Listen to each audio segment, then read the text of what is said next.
Just because one is a CEO, people think that you're perfect. No one's perfect. What advice would you give to leaders trying to balance a fast-paced tech adoption with meaningful employee engagement? We always hear the phrase, work with the people who are smarter than you. I think a lot of leaders have a hard time doing that.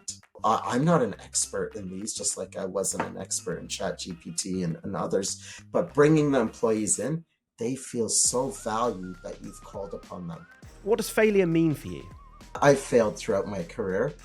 It's not been an easy ride to get to CEO. In this day and age of rapid technology advancement, we are moving so quickly. It's okay to fail once in a while.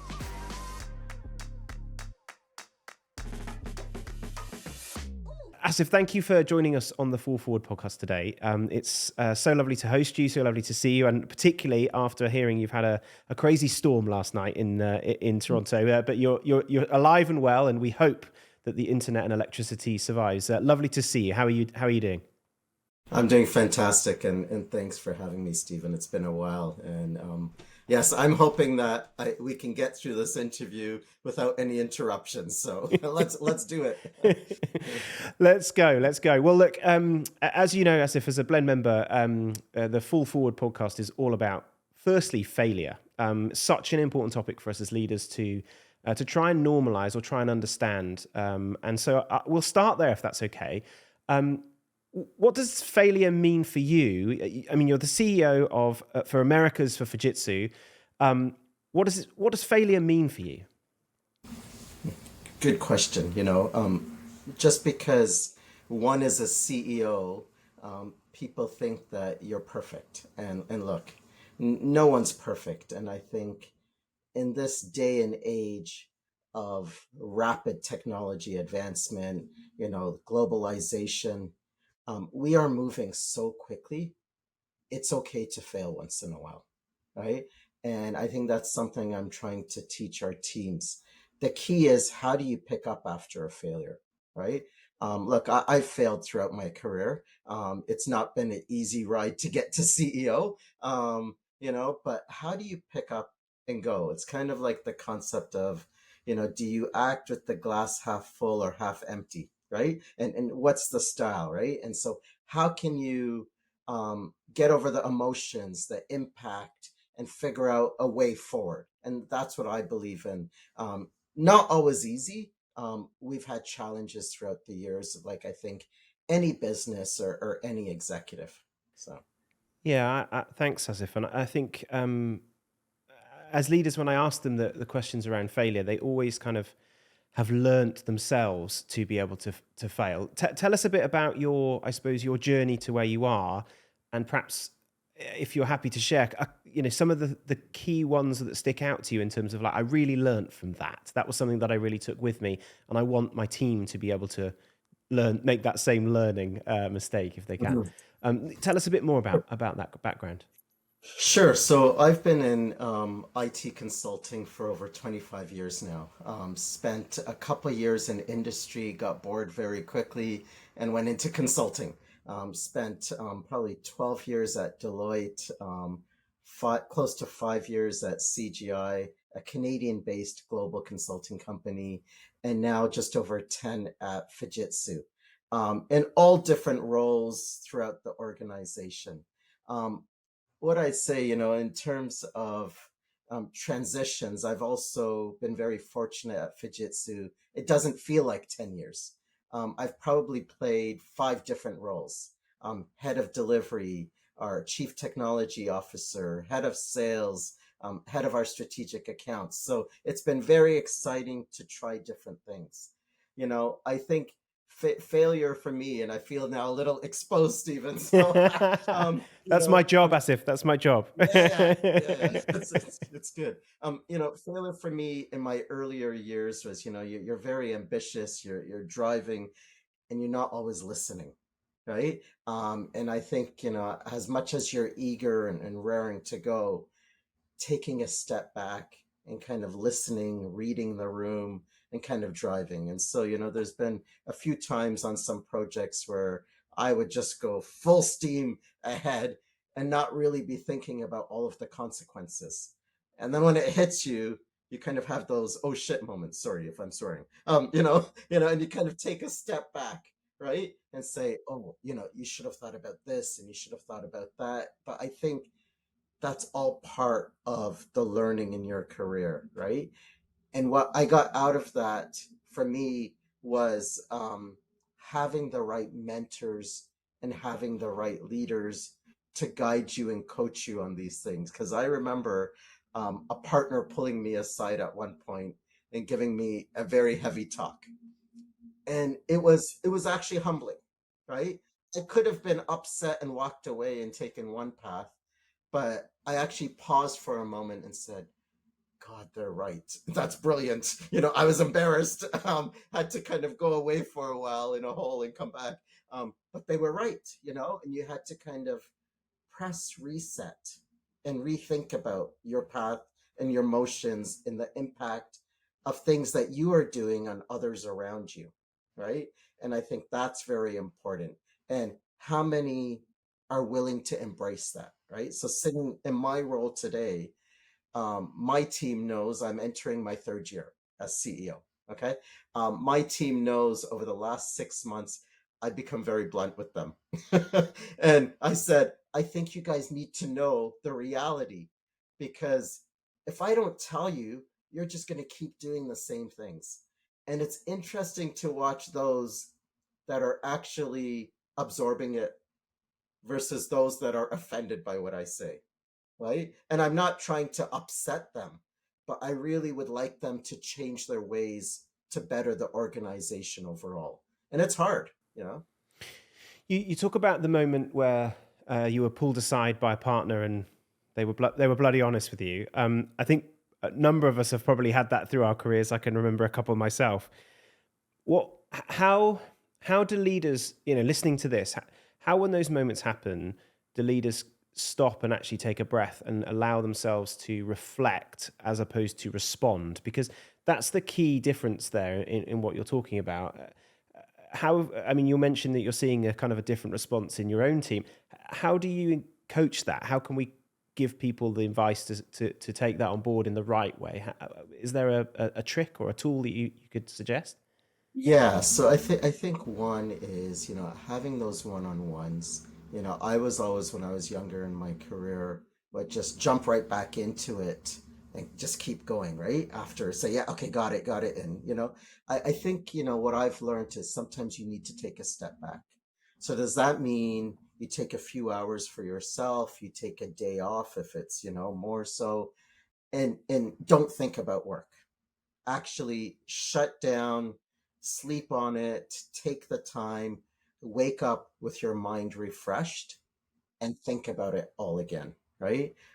I've learned to do that as well. I was one of those trigger happy people, email right away, and you can't do that, right? It's hard.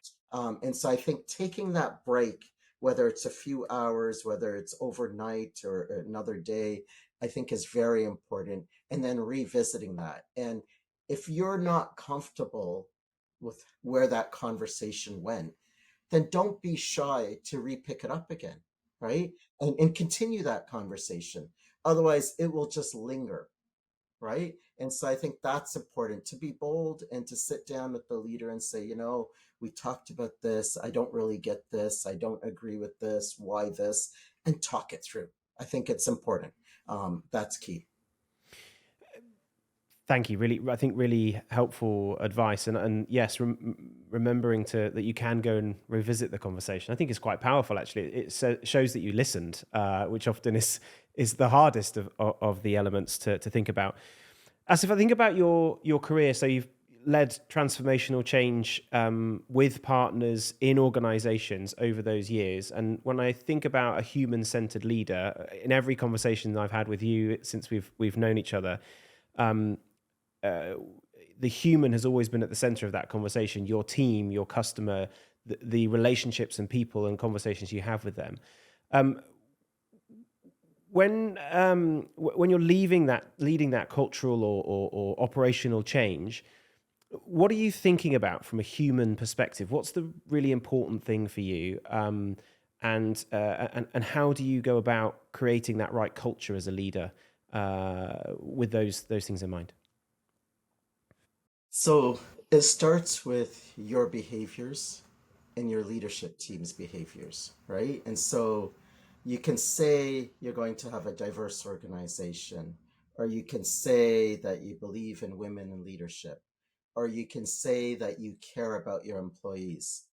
But when the tough times come, you have to relook at those principles and say, am I sticking to them? If I can go all the way back to COVID, and I can't believe it's been what, 5 years, I know it's four mad, isn't years, it? whatever.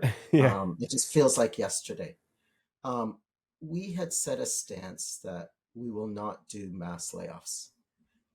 As difficult as it was, um, we went through a rough time, just like a lot of companies did. We are an America's consulting company, but also we treat North America as one entity. So Canada and US, cross-border travel, the borders were closed. How do you manage? How do you connect with your customers? Now, maybe it was easier for us than others in terms of we do a lot of work remotely. Like today, I'm home. Okay. And so we were already used to that. But now going 100% remote with the customers all over, it was very difficult. Customers scaled back, projects scaled back. We had the bench increasing, cost increasing. How do you stick to your commitment to your people? That was a difficult thing. And so we sat as a leadership team and looked at our values again and said, okay, if we have all of this capacity, what do we do with it? So we knew that we had some big transformational projects coming up to transform the Americas business. We wanted to be 100% IT services. But at that point, we still had data centers. We were in infrastructure. We were selling products, retail point of sale, a lot of the legacy things Fujitsu is known for. So we decided to ask for approval from headquarters to expedite those projects. That kept a lot of people busy. So imagine shutting down your data centers, working with every customer, migrating to the cloud and others. That started to kind of get the energy going. And we were able to not have exits throughout COVID. And that was one major fundamental thing back to our culture. So it's following what you say and figuring it out. Okay, what do you do? And we were able to work through those transformation projects quicker than we had planned, which has strengthened us as an organization today. But it's always looking at those values, reevaluating those values, thinking about those values in every decision that you're making. And it's not easy because my chief of staff knows we just came back from our annual kickoff in Florida. And she knows all the questions I now ask. Okay, as we look at awards night, as we look at celebration, as we look at inviting global guests, have we covered all these functions, all these areas? And she now knows me and she's on it, right? And so it's a culture change that we have made throughout. But it is not easy, and it's something that leaders need to revisit regularly, or you'll forget about it, right? Lots of noise in the US at the moment about DEI and others. You know, people feel hurt, right? And how do you balance that in this time of day, right? I've shared with our team, here's our global values. And as we look at the Americas, we still are a very culturally diverse company. And we will continue to be a very cultural diverse company. But we will also fall within the rules of the law. Okay. And so, which means, which we've always been doing, and it doesn't change, we hire and we promote based on merit. And so we can hear all this noise going on. It doesn't change what we've done and what we're going to do. And so I had to share that in our last all hands call with our teams on the ground because they were feeling tense and the pressure. And we had to say, don't worry, right? what we're doing is within the law. What we're doing is legal. What we're doing is continuing to support the talent that we need to drive our business. It's not easy. Yeah, absolutely. And I know we've spoken at length previously about the importance of that diversity of thought and having all of the thinkers across your organization in a place to be able to help you to be well placed to innovate and embrace the changes that are coming in industry. So yeah, no, lovely. And I think the thing that stuck out for me there, Asif, was you spoke about at a time when it was most challenging as you entered COVID, collectively you sat and you revisited your values. That's a very brave thing, or I would say, I would be wondering how many organizations did that at that point in time. But it's really interesting. I mean, I talk to many CEOs around purpose often, talking about that, but I think it's pretty hard often for them to define and translate into their organizations. It sounds like you very clearly are translating values in. How do you manage that cultural and operational piece um, when you're dealing with Canada and America? That's a challenge, of course, and of course Americas as a whole. And then secondly, for you, you're clearly very purpose and values driven. Where in your career did that come from? What's given you that purpose driven approach? To what does where did it originate? Wow, very good questions and two key ones. Well, let me start with the first around different countries. So, um, it's funny because the speech I gave last week in my opening, this was part of it, and Sandy, who's listening in, knows this. I started because I thought it was important to talk about the different cultures without saying the word diversity or DEI, and I purposefully did not say those words. But I started with saying, look, my ancestors are from India. I was born in East Africa. I was raised in Canada for the love of hockey and baseball. Um, you know, I have worked throughout Canada and the US, um, and I'm a proud Canadian, and I'm not going to hide that. Um, but what I am even more prouder of is the 7 countries that we serve in the Americas, right? And I walk through each of them, very diverse. Argentina, Brazil, Trinidad and Tobago. Um, God, now I'm drawing a blank. Jamaica, Barbados, the U.S. and Canada, all very different. I remember my first business trip to the Caribbean. Very different culture. Yes, they speak English. Yes, they're just like us, but very different culture in how you address the ministers and the government officials. Very different. But I took the cue from the leaders, and so what I've learned over time is ask the questions beforehand. Be prepared. Don't be shy. In Japanese culture, what I find very fascinating when you're in an executive meeting, there's a seating order. After 10 years being at Fujitsu, I still don't get it right. But what I do now is I will stand around and wait for someone to guide me. Oh, Asif-san, sit on this side of the table. I still don't fully understand it, So you have those leaders that you lean on, and if you make a mistake, you humbly, deal with it, right? But I've learned to have the right leaders in each of the countries, what I call change experts, that guide me and help me and kind of help us. And I think that having that cultural representation also around the table is very important. Otherwise, you will just go down one country's views and slants, which I can't do in our organization. It's not fair to our members in South America or Caribbean or in Canada, wherever. We have to think about everyone's different views. So that's the first part to the question.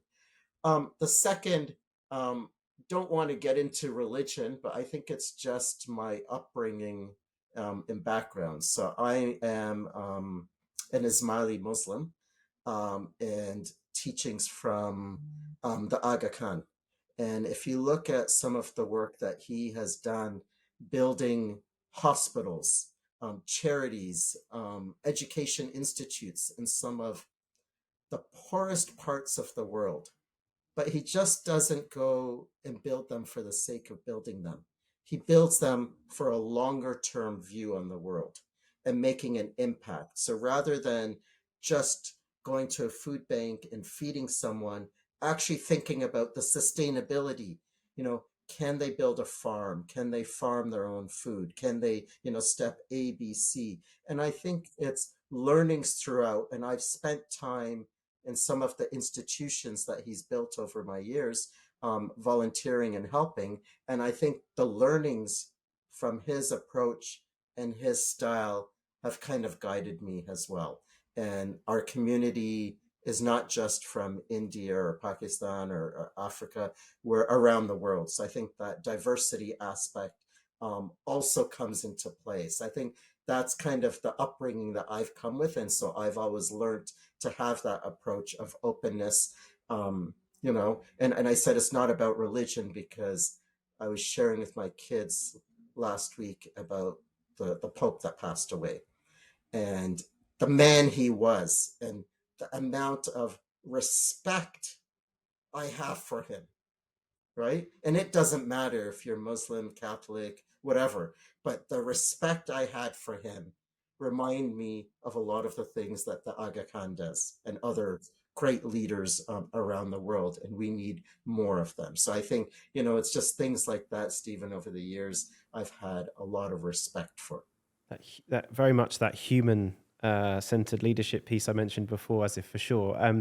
You mentioned in there something around often when you're leading with purpose, having to take the longer term view, which often can be a challenging thing for leaders when we're pushed by the quarter to quarter to quarter rat race. How do you balance that as a CEO to ensure that you're achieving what you need to achieve in the short term, but giving yourself the vision or the space to succeed also in the longer term, which we know is of course what we want to be doing? Yeah, no, that's not an easy one. I would say in the current economic times, it's even tougher. So we just started our fiscal year April 1st, like a lot of Japanese companies have their fiscal. We're just closing the first month of the year. But you have to have that foresight. And so we could continue our business how we've been doing it the last 2 years without looking at the noise in the market or the foresight. But that won't help because if we do that, clearly economists are saying that there's signs in Canada and US of a recession hitting this summer. All signs are there. And so if you don't start to behave like you're in a recession now, well ahead of the game, you're going to have something hit you. And then that's last minute panic. Does that mean you have to tighten your belt? Does that mean we're going to have too much head count? Whatever. And so it's having that foresight to say, okay, leaders, this is what's coming at us in 3, 6 months. Can we tighten our belts now while the going is good or well, um, and not let go of anyone, but not hire anyone else? And yes, I know we need help in certain spaces. Can we make do with what we have? And really, look at things, reduce travel, reduce some expenditures, keep headcount, double up on some sales initiatives and encourage customers to sign early, etc. And so I had that conversation with the leaders around the table just last week. And some of them get it, some of them don't, saying, are we overreacting? And I said, look, my job is to think 6, 12 months out. And this is what I am seeing through the crystal ball at the moment. And so we must think about this. I think if you can think well ahead, then you can plan and pace yourself. And so they're like, well, then, if we're going to do all of this, I said, look, I go, if I'm wrong, then we have built a really nice buffer in Q1 to then maybe open up the taps and spend more in the next 3 quarters. I go, so either way, it's a win-win, but we have to think. I find still too many leaders are thinking about today. I am thinking about today, but also taking the facts of tomorrow into account. And that is a very delicate balance. Look, we're a public company in Japan, and yes, we're accountable to the shareholders. And so I get it. It's not easy. I am reminded of our targets every day, and so we're always trying to figure it out. But thinking about all of the factors that come into play and the levers that you can pull. So. Yeah, absolutely. Well, you talked about the present and tomorrow. Let me ask you a question, perhaps about the past. If now you are where you are in terms of your leadership journey and leading a global organization in Americas, what advice would you give your younger self as you stepped into perhaps your first couple of executive roles that you wish you knew then, that you do, of course, know now? Well, no, that's a really good question. I think I touched upon one of them earlier. There's two thoughts, Stephen, that come to mind. So one is patience.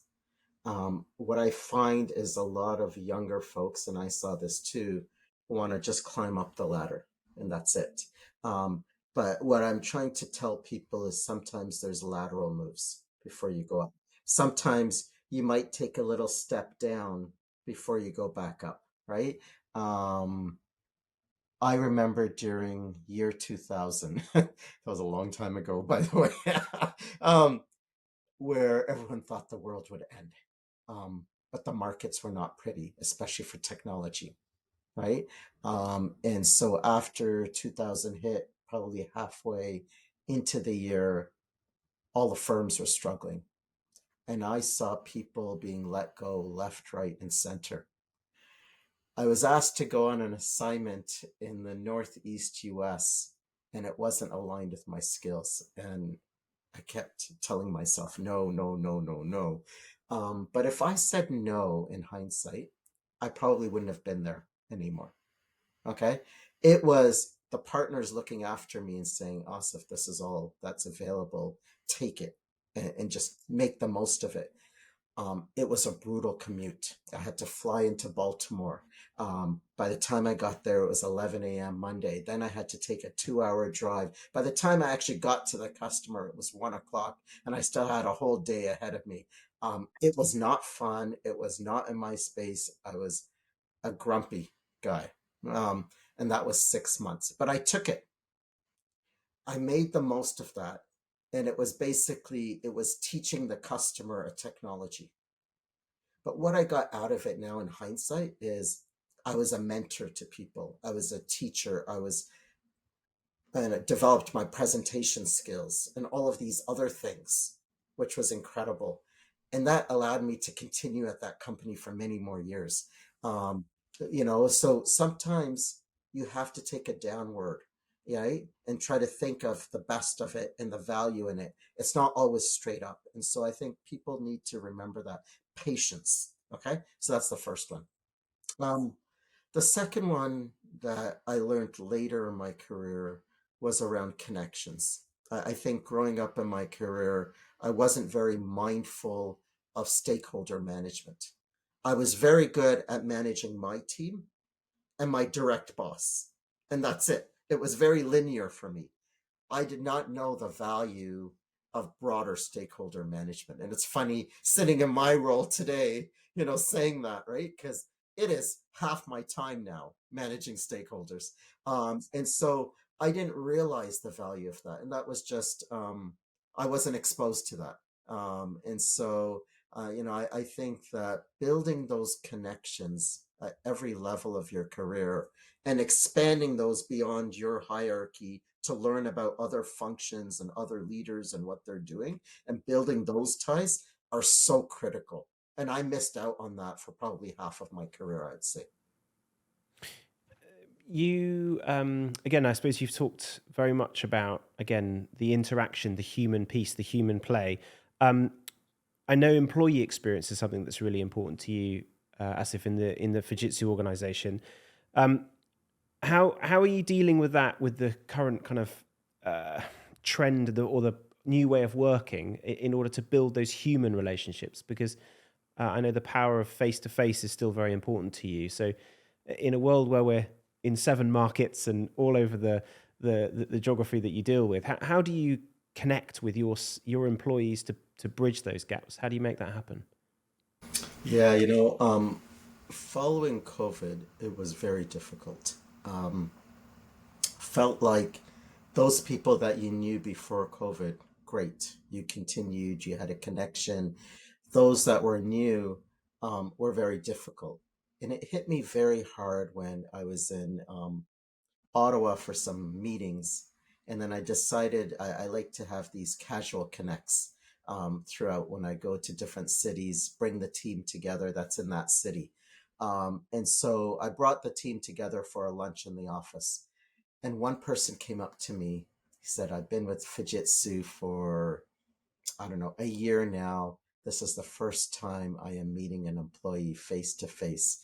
He goes, it has been difficult. He goes, I'm doing my job. The customer knows me. The team knows me virtually, but I am finding it very hard to connect one on one. And think about it. When we have a Teams call or a video call, there's not much small talk, right? We kind of get right into it and then we're dying to go have a snack, whatever, go do the next thing and stand up. But when you're in person, you learn about people, you find a connection, you build ties. I was recently in Victoria and Vancouver, and I hadn't seen the teams there for a very long time. Um, I thoroughly enjoyed the lunches that we had and probably spent over 2 hours. But I know so much more about those teams now and the connection and even some personal things, right? And that builds a bond of trust. It builds a bond of value. It builds a bond of commitment on both sides, right? And so I feel more committed to our employees in those areas, and I think they also feel committed. And since then I've received a few messages from a few of them, and I think that human touch, a lot of organizations have lost. Now, on the other side, people ask me, will I mandate everyone to come back into the office? I also don't believe in that. I think it's a mistake, those organizations that are doing that. I think you need to find a fine balance, because what we've learned over COVID also is the importance of family and that family time. And if I ask people to commute into the office every day, they could lose up to 2 hours a day. Is that really value? And so we have to find ways to make sure that we have that connection, but that people still deliver on what we ask them to do. And how do you measure on that? And that's important. Long story short, it's that human bond and trust, right? And building those relationships, because that's what really matters in the end.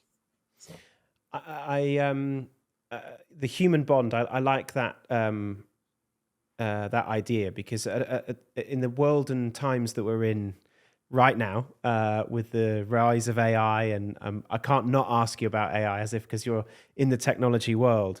Um, uh, how how do we deal with that as leaders? Because the human bond is so important, but at the same time, technology is racing ahead at 100 miles an hour. Um, what should we be thinking about as leaders in terms of making sure we take our teams and our people with us? And at the same time, how is that going to change when it comes to the AI move that we're all making and experiencing at this time? Hard things to balance, but I'd love to get your views on both the technology move and keeping that human bond. yeah, if there's still folks that do not believe in AI, then there's a problem, right? And I still see that out there. Um, AI is here, and it's just going to continue to permeate throughout the organizations and processes and whatnot. Um, I have encouraged all of our employees to jump on the bandwagon. We've offered training, learning, development opportunities to drive different things. To the point when we announced our new organizational structure April 1st, we had AI embedded throughout pieces, but it wasn't a focal centerpiece. And I'm not sure people were taking it seriously. So we pulled out all of the components and created a separate stream of just called data and AI, to put the focus. And I purposefully put that team right on top of the org chart, and highlighted the importance of that, not just internally, but with all of our customers. And it's embedded in everything. So if you think about some of the things we do around transforming industries and our tagline about infinite possibilities, we are educating not just ourselves and our product experts, but our customers about how do you take in manufacturing, for example, the notions of smart manufacturing, which was embedding technology and automation throughout the warehouse and shop floor, to now notions of circular economies. That requires a lot of data, a lot of input, and technologies like AI would not be, you would not be able to be highly successful in circular economies. But there's a lot of benefits of getting there, right? Or internally, our HR organization has launched Ask HR. So it's taken a part of the day-to-day grind of an HR rep out of the picture, right? Um, you know, I need to look up my benefits for dental and this or this. And you now go to the chat and you can ask your questions. Without AI and technology like that, it would not be possible. It's not that we're getting rid of HR reps. What it is allowing is HR to spend more time on the people area and the people issues and the culture and the benefits and other things that are more value add. And so what we're trying to tell all of our employees is AI is not necessarily going to take your job away, but it is going to enhance your job. But what I tell them also is, as we look for the next CEO of Fujitsu Americas, you tell me, will it be someone who doesn't know AI or someone who knows AI? You still need the CEO, right? I go, so I am determined to learn AI, right? And I said, so all of you guys should too. I go, because I'll be honest, in some of our recent hires, we've been asking for a component of AI and what they've been doing in AI and how they can help us. And so I think it's a value add.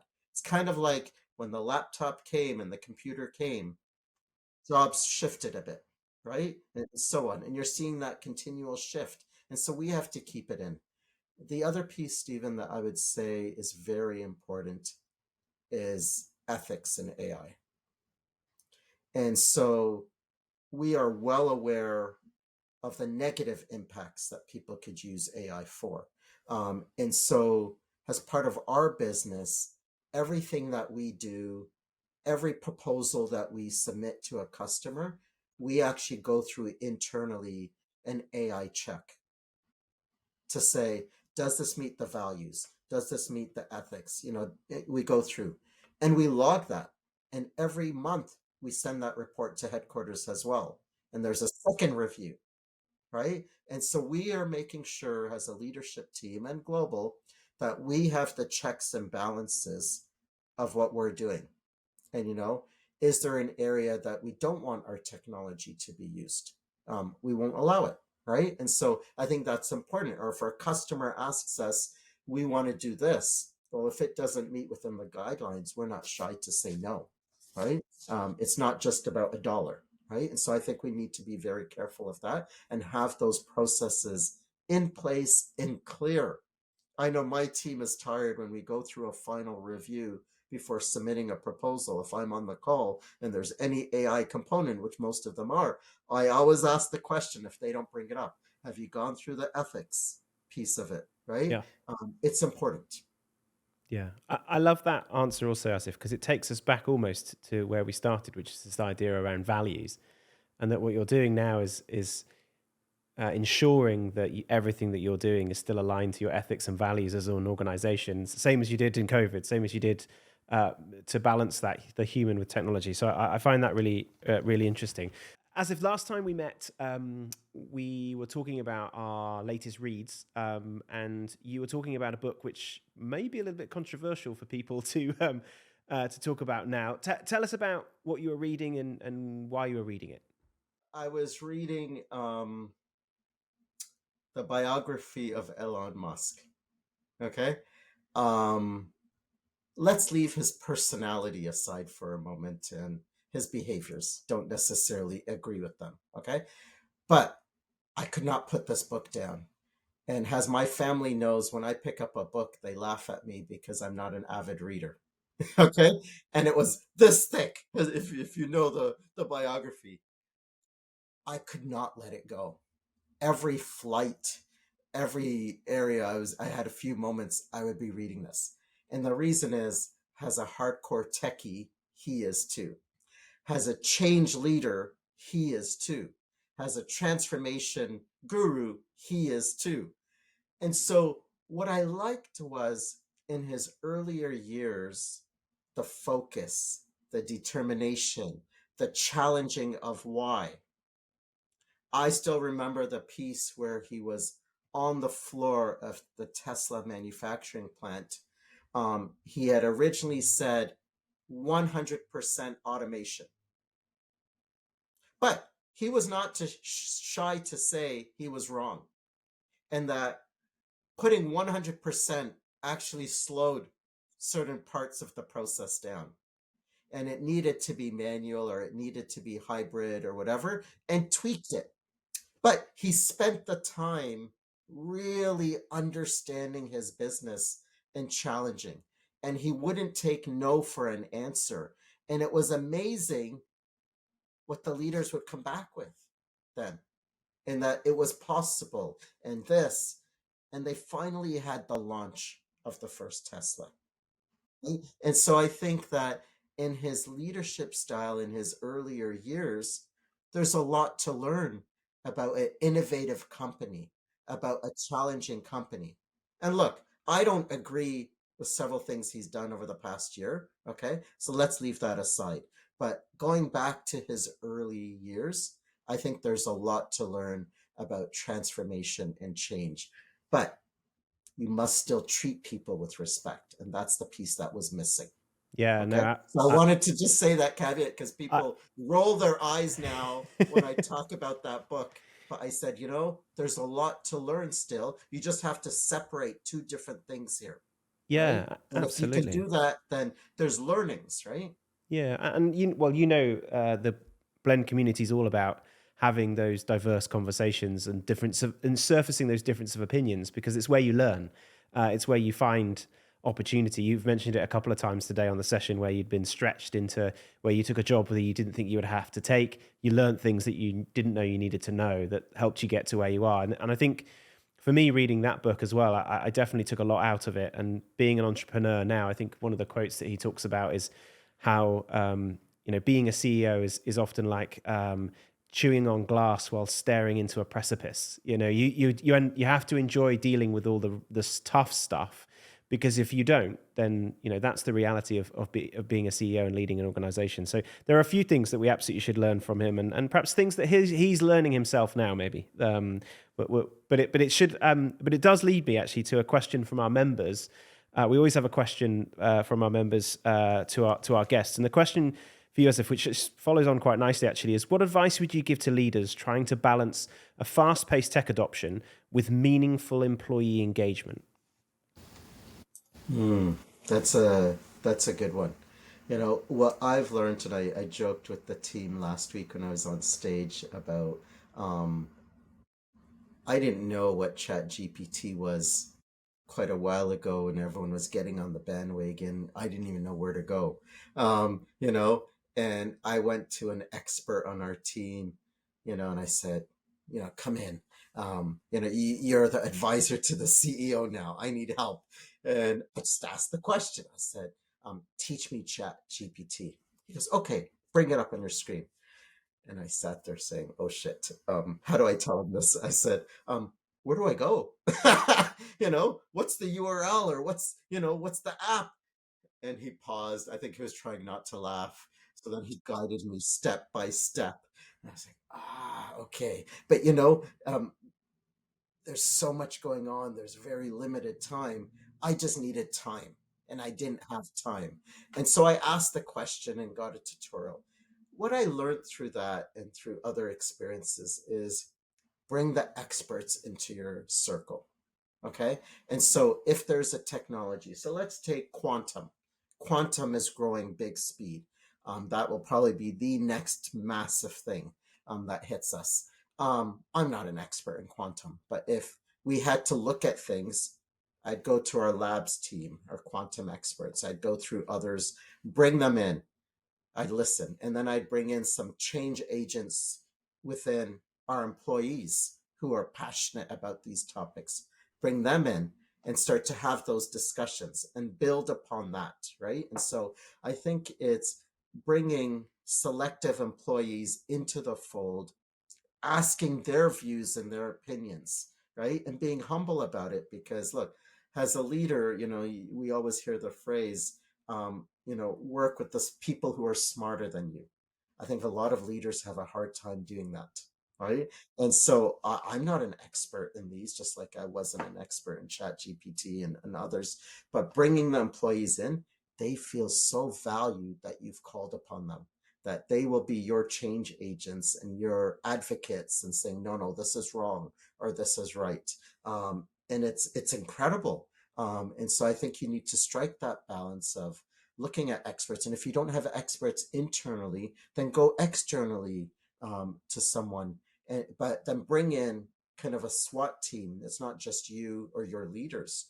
Bring in some other employees, and that's how you start to kind of then enable that change and kind of direction you need to go, and doesn't make sense for us. Okay.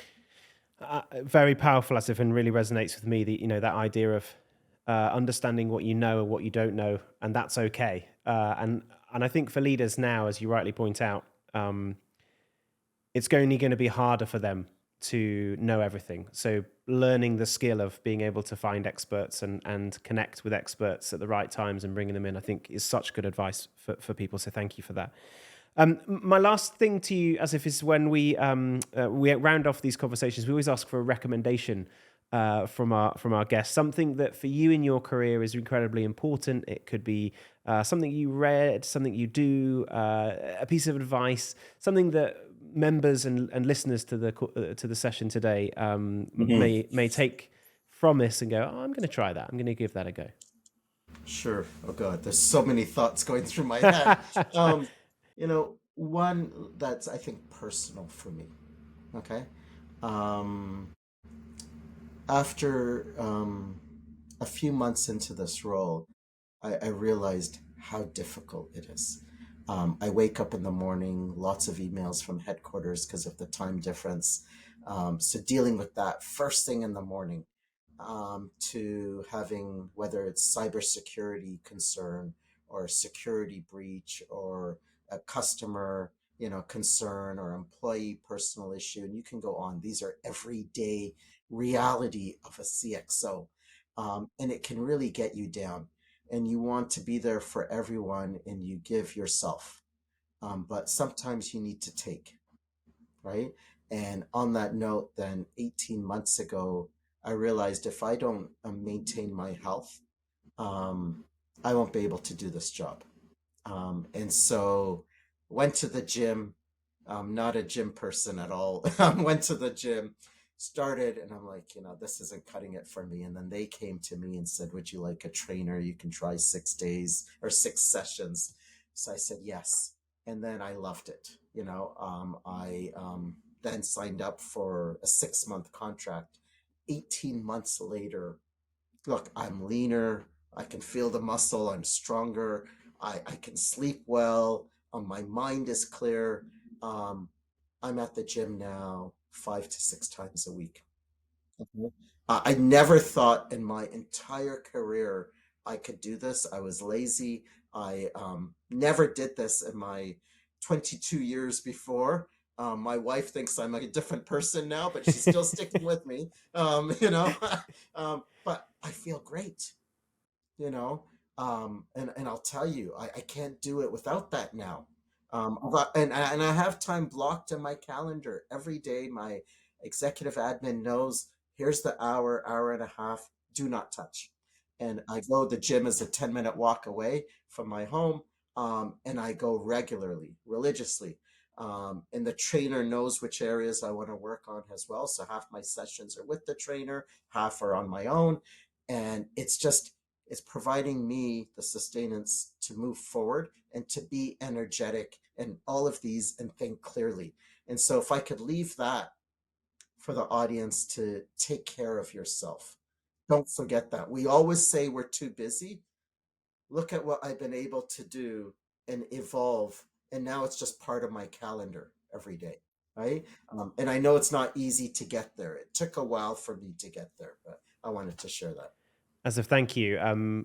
So much of our conversation today, I've found really inspirational around the importance of humans, the culture, the value led, and now the thinking about the physicality of being a leader as well. So thank you so much. I've really enjoyed the conversation today, and it's been great having you.